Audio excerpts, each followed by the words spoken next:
With the silly season drawing to a close, it's easy to feel run off your feet or a little bit under the weather. I'm Chantal Tenace, and today I'm going to share with you my family heirloom recipe for lemon tea that is sure to assist in a speedy recovery.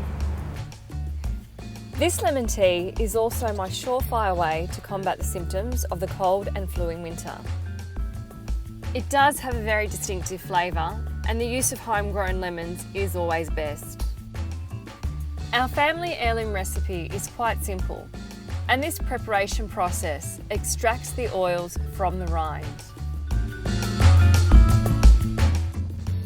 I asked my dad to share his earliest memory of drinking this tea. Well, I can remember my mother making me tea, and we came here from Italy in early days, and she made me this tea. I didn't know what it was because I was used to drinking tea and coffee.